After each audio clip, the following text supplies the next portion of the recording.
అందరికీ నమస్కారం అండి.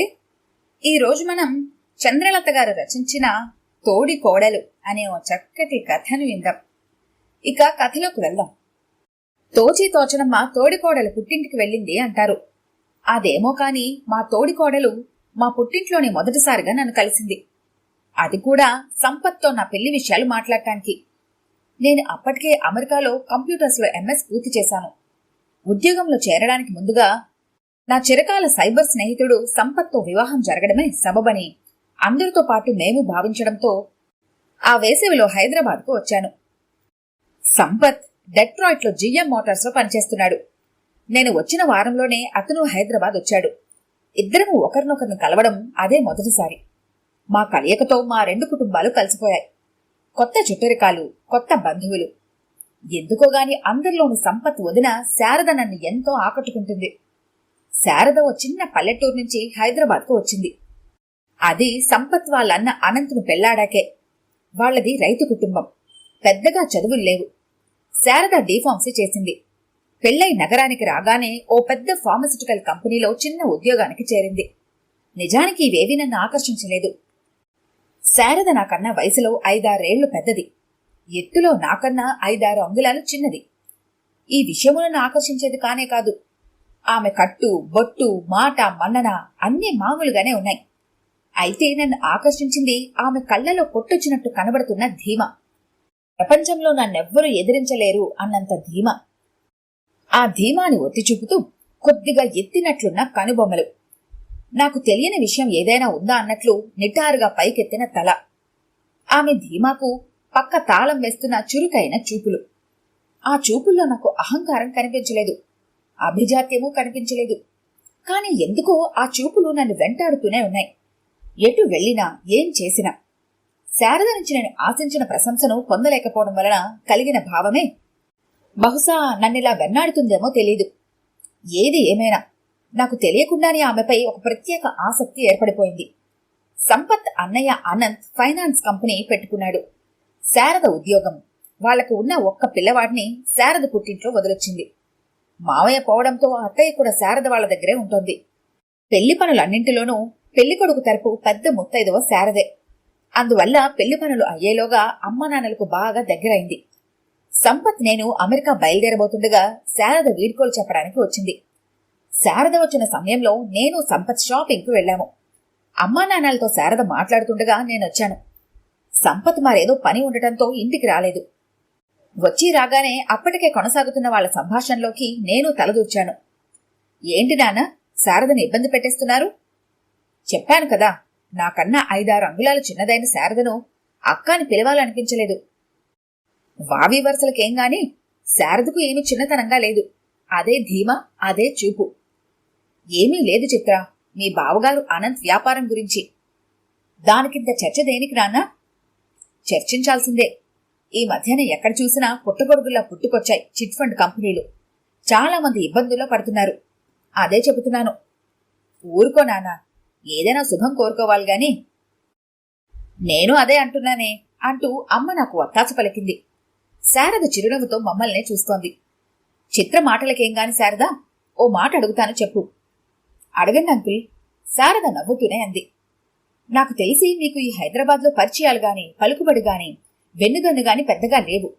మరి డబ్బులు ఎలా రికవర్ చేస్తున్నారు? అది మీ వల్ల అయ్యే విషయం కాదే. శారద చివ్వున తలెత్తింది. బుస్సుమంటున్న నాగిని గుర్తొచ్చింది నాకు. అమ్మో, ఎంత కోపం! అయినా అదంతా ముఖంలోనే. మాటలు మామూలుగానే ఉన్నాయి. పలుకుబడి ఉంటేనే అన్నీ సాధ్యమవుతాయా అంకుల్? మేం 2 ఏళ్ల నుంచి చిట్టీలు వేస్తున్నాం. ఎవరితో ఇబ్బంది రాలేదు. అందరూ కడతారు. ఇక ముందు కట్టాల్సిందే. శారద గొంతులో గర్వం తొనికిసలాడింది. Very good. అంత విశ్వాసము, దానికి తగ్గ సామర్థ్యము మీకుంటే మంచిదే. కాకపోతే అనంతంత మంచి ఉద్యోగం మానుకుని ఇలా చేయడం మంచిది కాదేమో. ఈ పాటికి ఆడిటర్గా తానే సొంతంగా ప్రాక్టీస్ పెట్టేవాడు కదా, పక్కదారి పట్టలేదు. ఆడిటర్గా ఎప్పటికంకుల్ సెటిల్ అయ్యేది? ఇప్పుడు చిట్టి వేసిన ప్రతిసారి ఒక చిట్టి మాకు మిగిలిపోతుంది. కొత్తగా 10 లక్షలు చిట్టి వేశాం. వచ్చే నెలలో 20 లక్షలు వేయబోతున్నాం. 2 అయ్యేలోగా 30 లక్షలు మిగులుతాయి కదంకుల్. శారద కళ్ళు మెలిమెలా మెరిశాయి. అమ్మో, కొంపదీసి నాన్నని ఓ చిట్టి కట్టమందు కదా. నేను అనుమానంతో కళ్ళను చిట్లించాను. బతికించింది. నాన్ననేమీ అడగలేదు. అయితే నాన్న ఎందుకంత శారదని నిరుత్సాహపరచాలని ప్రయత్నిస్తున్నాడో నాకు అర్థం కాలేదు. అయినా ఎవరి పని వారిది. నాన్న ఎందుకు వాళ్ళ వ్యవహారాల్లో జోక్యం చేసుకోవటం, ఉచిత సలహాలు గుప్పించడం? నాన్న ఎప్పటికి మారుతాడో. మీరన్నది నిజమే అంకుల్. ఒక్కోసారి చిట్టి పాడుకున్న వారి దగ్గర నుంచి డబ్బు కట్టించడం గగనమైపోతుంది. కానీ చాలా చిట్టీలు మా ఆఫీస్ వాళ్లే వేస్తున్నారు. మా మేనేజర్ కూడా వేస్తారు. అందుకే డబ్బు సులభంగానే రికవర్ అవుతుంది. మా ఆఫీస్లో చాలా మంది మా ఫైనాన్స్ ద్వారానే బాగుపడ్డారు. శారద ఎంతో సంతోషంగా చెప్పింది.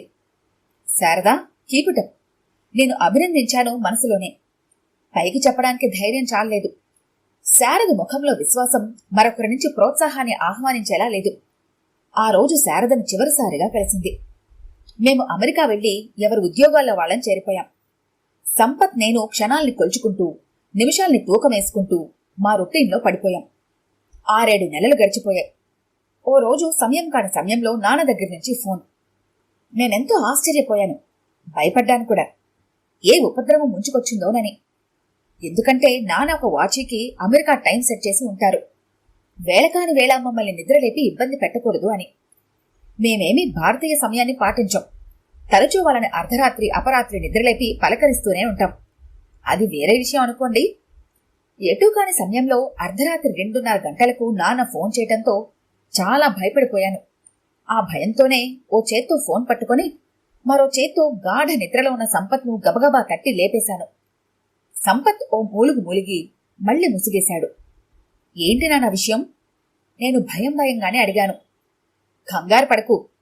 నాన్న నెమ్మదిగా అన్నా ఆ గొంతు మామూలుగా లేదు. ఆందోళన గంభీరం కింద అణిచిపెట్టినట్టు ఉంది. శారద ఇక్కడే ఉంది. ఓ, నేను తేలిగ్గా గాలి వదిలాను. కంగారు పెట్టేశావు నాన్న. శారదేగా వచ్చింది. మేం తరచూ మాట్లాడుతూనే ఉంటాం కదా. ఏమైనా విశేషాలున్నాయా ఏంటి? అత్తయ్య ఆరోగ్యం అది. అనంత్ కనిపించడం లేదంట. వాట్?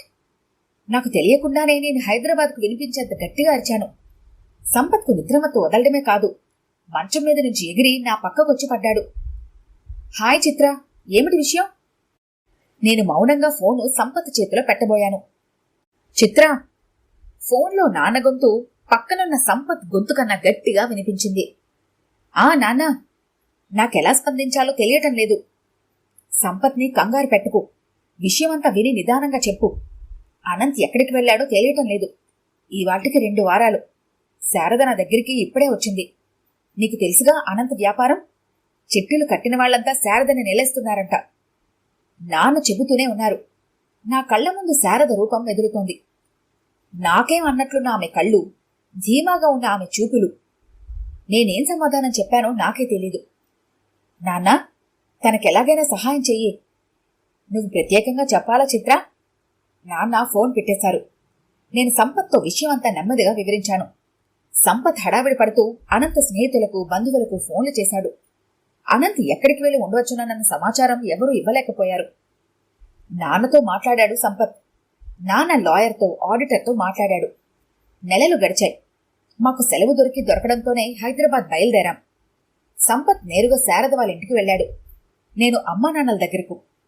శారద ఏ పరిస్థితుల్లో తమ దగ్గరకు వచ్చింది చెప్పాడు నాన్న. అనంత్ అదృశ్యమైన సంగతి ఎలా తెలిసిందో ఏమో కాని అతను కనిపించకుండా పోయాడని శారద గ్రహించుకోముందే ఈ చిట్టీలు కట్టిన వాళ్లంతా పసిగట్టేశారు.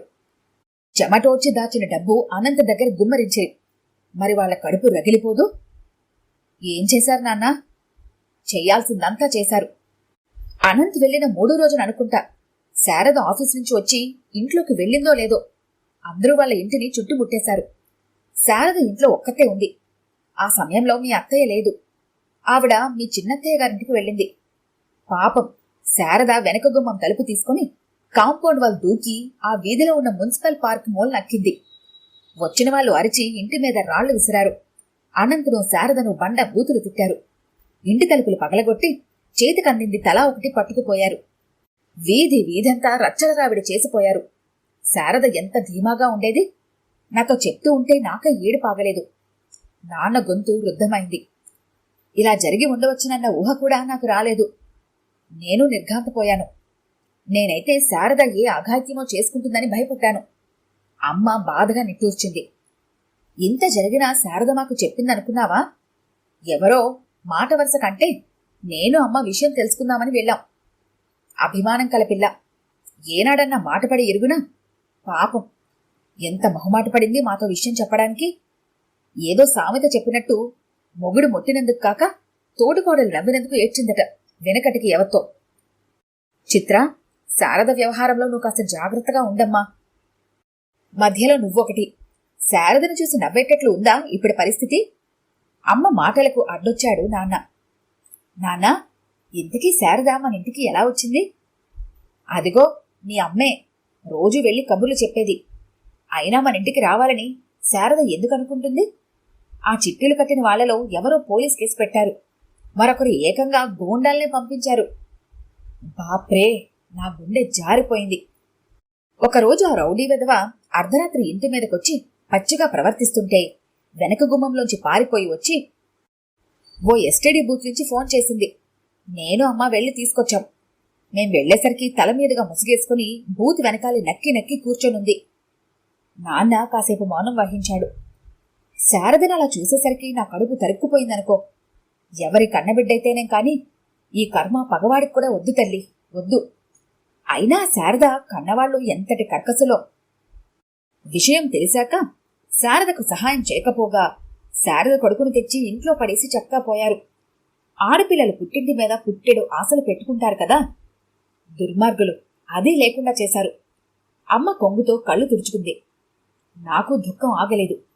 నాకు తెలియకుండానే నా కళ్ళు తడిగట్టాయి. వాళ్లనని ఏ లాభంలే చిత్ర. బంధువులందరితోనూ చిట్టీలు కట్టించారు. వాళ్ళొచ్చి వీళ్ళ ఇంటి మీద పడ్డారు. మరి వాళ్ళింట్లో శారదని ఎలా ఉంచుకుంటారు? పల్లెల్లో పట్టుదలలు, పరువు ప్రతిష్టలు ఎక్కువ కదా.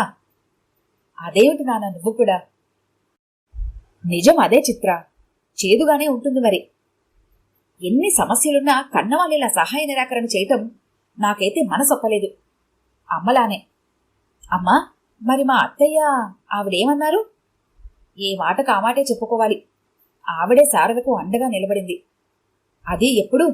నేను మీ నాన్న మీ చిన్నత్తగారింటికి వెళ్ళి చెడా మెడ కడిగేశాక. ఏమైనా అనుకో, నా మనసు ఆగింది కాదు. మన ఇంటికొచ్చి ఉండటానికి శారద ససేమిరా ఒప్పుకోలేదు. ఎంత బతిమిలాడానని. వయసులో ఉన్న పిల్ల, ఆమెకు తోడు పసిపిల్లవాడు. అటు పోలీసులు, ఇటు రౌడీలు, ఇటుపోయిన ఖాతాదారులు. ఆ పెద్దవడుకు ఆ మాత్రం బుద్ధి జ్ఞానం ఉండక్కర్లా? నేను ఆ 4 మాటలు కడిగేశాక ఏమనుకుందో ఏమో శారద దగ్గరికొచ్చేసింది. అమ్మ ముఖంలో బియ్యంకురాల మీద సాధించిన విజయం ఓ క్షణం తలుక్కుమని మాయమైంది. నాన్న నిట్టూర్చి గంభీరంగా అన్నాడు, చిత్ర, నిజంగా శారద స్థానం ఊహించుకుంటే ఎంత బాధగా ఉందో తెలుసా? ఆమె బంధువులు, స్నేహితులు, ఇరుగు పొరుగు, సహోద్యోగులు అందరికీ ఒక పూటలో విరోధైపోయింది. ఎందుకు? ఆ దబ్బిల్బోజీ వెధవ చేతకానితనానికేగా. చెయ్యని నేరానికి ఎంతటి శిక్షణ అనుభవించిందో చూడు. పాపం ఎన్ని అవమానాల్ని భరించిందో, ఎంత క్షోభను అనుభవించిందో. అభిమానవంతురాలు, నోరు విప్పిందే కాదు. అందరం చాలాసేపు మౌనంగా ఉండిపోయాం, మాటలే కరువైనట్లు. కొద్దిసేపటికి నేనే అన్నాను, పోనీలే నాన్న, మీరు తనకు సహాయపడ్డారుగా. ఏం సహాయం చిత్ర? తెలిసిన స్నేహితులు ఉన్నారు కాబట్టి లీగల్ ప్రొటెక్షన్ ఇప్పించాను. అరెస్టులు గట్రా జరగకుండా స్టేలు తీసుకురాగలిగాను. ఆడిటర్తో లెక్కలు వేయించాను. కానీ ఆమెకు జరిగిన నష్టాన్ని, ఆమె మనసుకు కలిగిన నష్టాన్ని ఎలా తొలగించగలం చెప్పు? ఎందరం ప్రయత్నించినా. నాన్న భారంగా అన్నాడు, డబ్బు కూడా మనం సర్దేంత ఉందా చెప్పు? 30-40 లక్షలు. నా కళ్ల ముందు ధీమాగా చూస్తున్న శారద కళ్లే కదలాడుతున్నాయి. నా మనసంతా వికలమైంది. నాన్న మాటలు నా గుండె లోతుల్ని కెలికాయి. మీది మరీ విచిత్రం. మనిషికి మాట సహాయం అన్నారు. మన చేతనైనంత చేస్తాం, అంతేకాని. అమ్మ పెదవి విరిచింది. చిత్ర, మీ నాన్న మరీ లోతుగా ఆలోచిస్తున్నాడమ్మాయి. అదేమి చిత్రమో, మెల్లగా నా మనసులో మరో ఆలోచన మొదలైంది. అమ్మ అన్నట్లు మాట సహాయం ఎంతైనా చేయవచ్చు. ధన సహాయం చేయడానికి ఓ హద్దు పద్దు ఉండక్కర్లేదా? అది ఈ కాలంలో.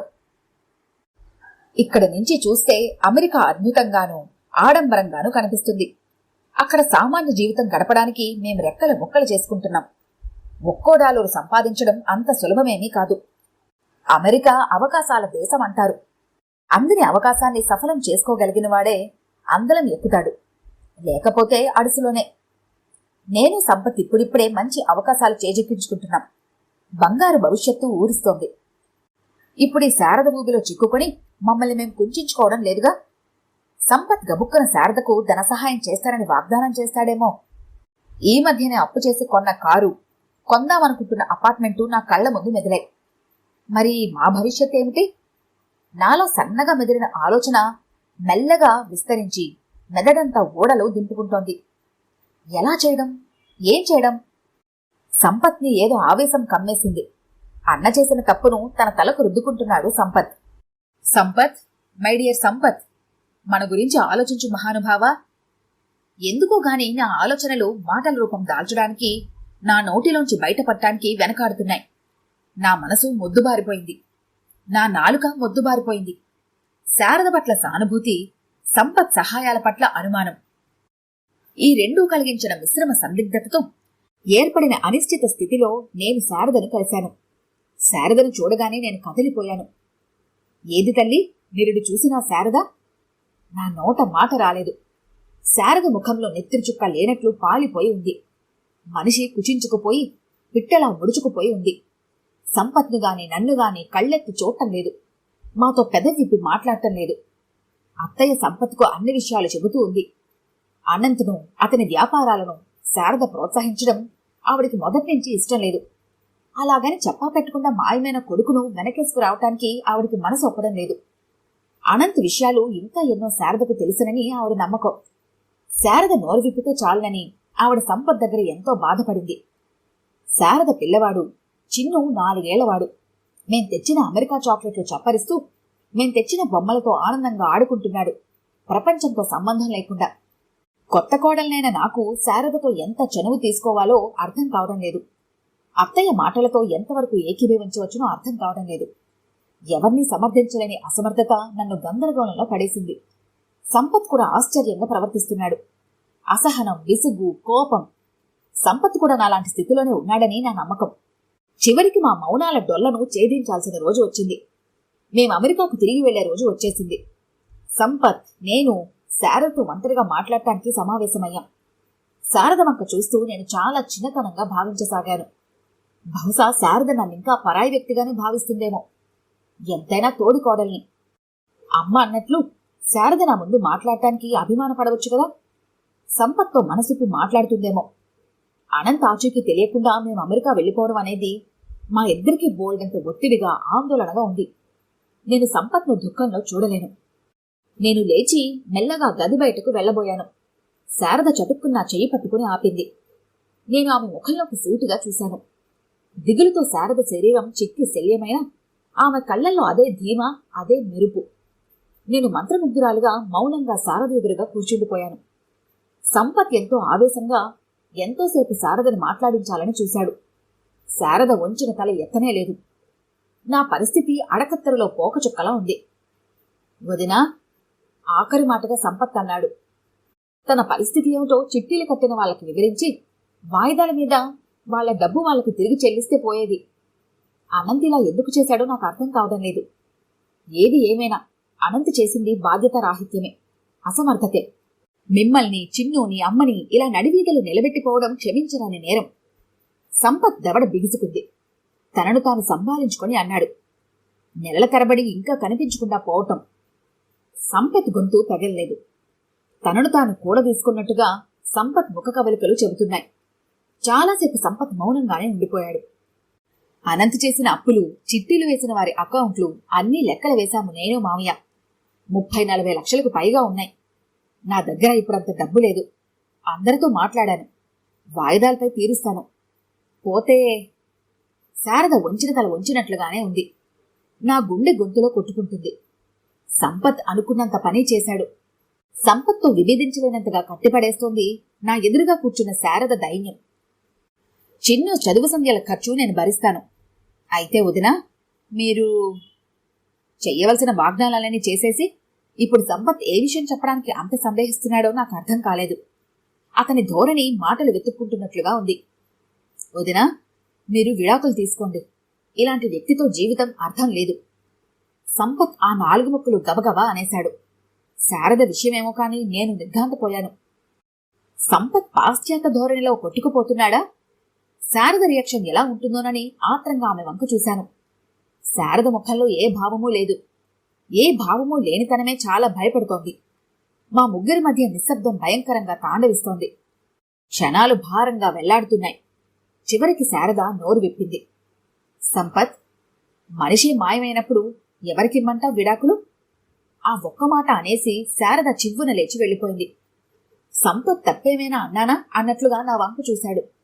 సంపత్ నోట్లోంచి ఆ మాటలు రావడంతో ఇంకా ఆశ్చర్యం నుంచి తేరుకొని నేను అతన్ని సమర్థిస్తూ తలాడించాను.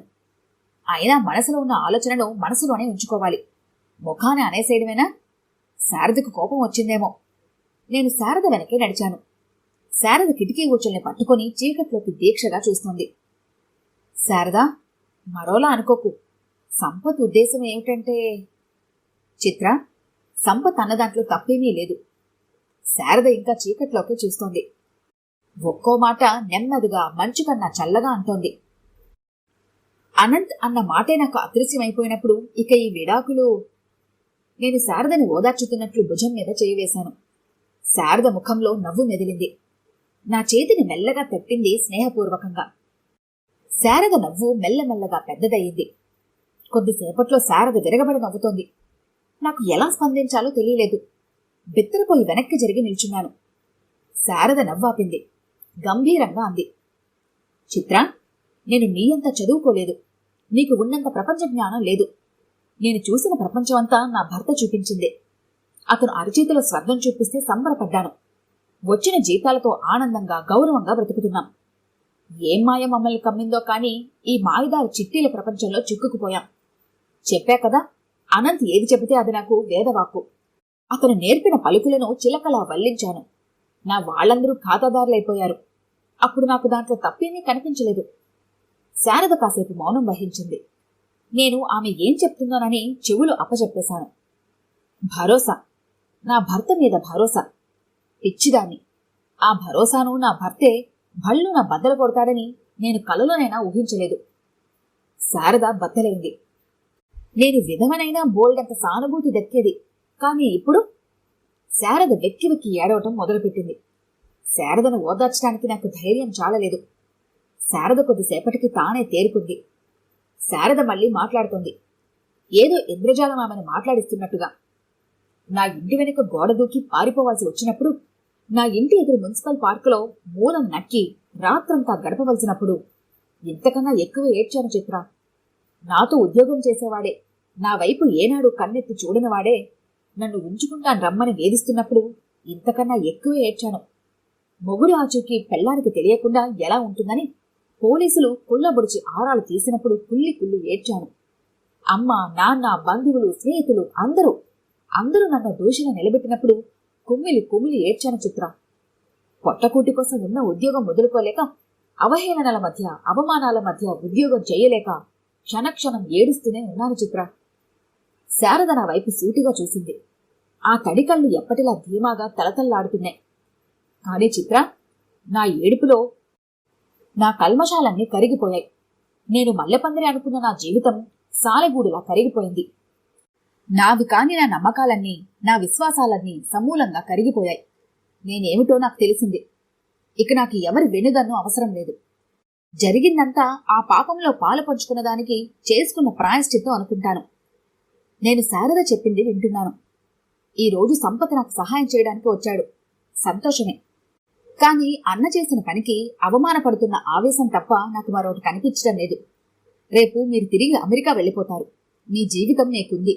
మీ అవసరాలు మీకుంటాయి. మీ ఆలోచనలు మీకుంటాయి. మా కష్టాలు తీర్చడానికి, మీ భవిష్యత్తును కాలదని మీరు అష్టకష్టాలు పడటం నాకు ఇష్టం లేదు. ఈ రోజంటే మీరిద్దరు, రేపటికి మీరు, మీ పిల్లలు. చిత్ర, నేను నీ స్థానంలో ఉంటే నా అవసరానికి కాదని నీకు సహాయం చేస్తానా? వద్దు. దేనికైనా హద్దుంటుంది. చిత్ర, మీరు నాకు ఎలాంటి డబ్బు పంపొద్దు. శారద ముందు నేను మరుగుజ్జునైపోయాను. ఏమనాలో నోట మాట రాలేదు. నాలో మెదిలినవి ఆమెకు తెలిసినట్లు ఎలా మాట్లాడుతోంది? నేను సిగ్గుతో చితికిపోయాను. శారద కళ్ళలోకి చూసే ధైర్యం ఇక నాకు లేదు, లేనే లేదు. నా తిప్పలేవో నేను పడతాను. ఎందుకంటే శారద కాసేపు మౌనం వహించింది. అనంత్ నిన్న నన్ను కలిశాడు. నా నెత్తిన పిడుగు పడింది. ఈ విషయం శారద ఎందుకు దాచింది? మేమందరం వెర్రివాళ్ళలా కనబడుతున్నామా? అనంత్కి ఎలా తెలుసో కాని సంపత్ సహాయం చేయబోతున్నాడన్న సంగతి తెలుసు. నన్ను మరింత ఏడ్చి, మరింత నటించి, మరింత డబ్బు మీ నుంచి రాబట్టమని ఆదేశించాడు. అంతే, అతని పట్ల నా మనసులో ఏమూల ఉన్న భ్రమ కూడా పటాపంచలైంది. ఇది కట్టుకున్న భార్యను వ్యభిచారం చేయమనడం కన్నా ఘోరంగా లేదు. శారద మాటలు మంచు కత్తుల్లా ఉన్నాయి. అలాగేనని తలాడించి అతను చిరునామా తీసుకున్నాను. నేను తీసుకెళ్లే సమాచారం కోసం అతను ఆత్రంగా ఎదురు చూస్తూ ఉంటాడు. రేపు మీరు వెళ్ళగానే ఖాతాదారులందరికీ, పోలీసులకు, గూండాలకు అనంత్ చిరునామా ఇస్తాను, కనికరం లేకుండా. అతన్ని అనుభవించని నేను పడిన చిత్రవదనంతా. నేను శిలనే అయ్యాను. శారద కంఠంలో ద్వేషం లేదు, పగలేదు, అంతకన్నా లోతైన భావనే ఉంది. అది ఏమిటో నాకు తెలియదు. నువ్వు సంపత్కు ఈ విషయం చెప్పవనే నా నమ్మకం చిత్ర. ఎందుకంటే సంపత్ ఆ అన్నకు తమ్ముడేగా. శారద మెల్లగా నా ముందు నుంచి కదిలిపోయింది. శారద మాటల్లో హేళనే ఉందో, హెచ్చరికే ఉందో నాకు తెలియదు. అవి అనుక్షణం నన్ను వెంటాడుతూనే ఉన్నాయి. ఆమె చూపిల్ల. ఈ కథ గనుక మీకు నచ్చినట్లయితే లైక్ చేయండి, షేర్ చేయండి. మరిన్ని ఇంట్రెస్టింగ్ కథల కోసం మా ఛానల్ని తప్పకుండా సబ్స్క్రైబ్ చేసుకోండి.